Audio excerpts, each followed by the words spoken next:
start. 2, 1, booster ignition, and liftoff of the Space Shuttle Discovery, returning to the space station, paving the way for future missions beyond.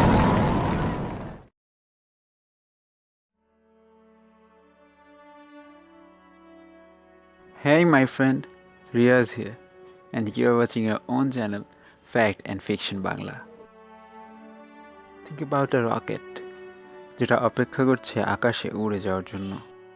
এত বিশাল একটা জিনিসকে কিভাবে পাঠানো হয় মহাকাশে?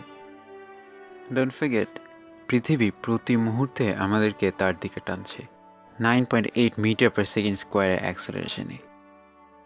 আমরা যত গতিতেই কোনো একটা বস্তুকে উপরে ছড়ি না কেন, সেটা হয়তো অনেক উপরে যাবে, কিন্তু একটা সময় ঠিকই মাটিতে পড়বে।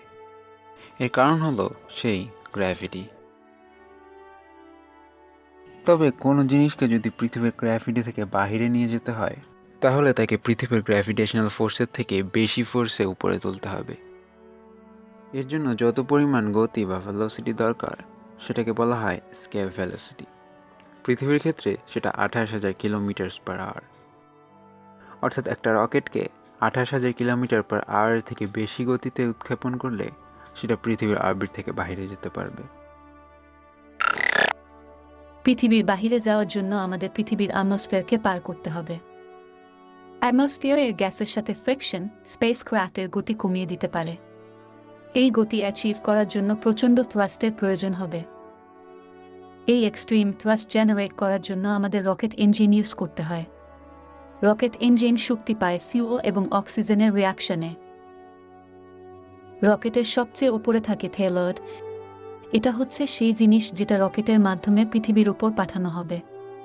এতে স্যাটেলাইট, টেলিস্কোপ বা অ্যাস্ট্রোনটদের স্পেস ক্যাপসুলটি থাকে। তার নিচে থাকে অক্সিজেন ট্যাঙ্ক এবং ফিউল ট্যাঙ্ক। আর সবার নিচে থাকে রকেট ইঞ্জিন, যেখানে ফিউল আর অক্সিজেনের রিয়াকশনে থ্রাস্ট জেনারেট হয়। রকেট ইঞ্জিনে একটি বিশেষ ধরনের নজল ইউজ করা হয়, যাকে বলা হয় কনভার্জিং ডাইভার্জিং নজল। এটা এক্সস্ট ভেলোসিটিকে বাড়িয়ে থ্রাস্টকে অনেক বেশি বাড়িয়ে দেয়। এটা ঠিক সেভাবেই কাজ করে যেভাবে একটি বেলুনকে ফুলিয়ে ছেড়ে দিলে সেটা এক্সস্টের বিপরীত দিকে ছোটে। স্পেসক্রাফটে সাধারণত 3টি ইঞ্জিন ইউজ করা হয়। গ্র্যাভিটেশনাল ফোর্স যাতে রকেটে কম অ্যাক্ট করে, তার জন্য এটাকে একদম ভার্টিক্যালি না নিয়ে গিয়ে একটু ডায়াগোনাল নিয়ে যাওয়া হয়। আর এই রকেটকে ডানে বামে মুভ করতে কাজে লাগে gimbal thrust.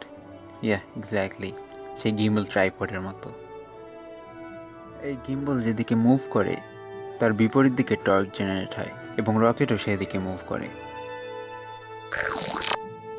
NASA, space x সহ অনেক ধরনের গভর্নমেন্ট এবং প্রাইভেট স্পেস কোম্পানি চেষ্টা করছে রিইউজেবল রকেট তৈরি করতে। অর্থাৎ যেই রকেটটা মহাকাশে পাঠিয়ে সেটাকে আবারও পৃথিবীতে ফিরে আনা যাবে এবং আবারও সেটাকে ইউজ করা যাবে। স্পেস এক্স এর এক্সপেরিমেন্টে সফল হয়েছে। দেখা যাক সামনের দিনগুলোতে কি হয়।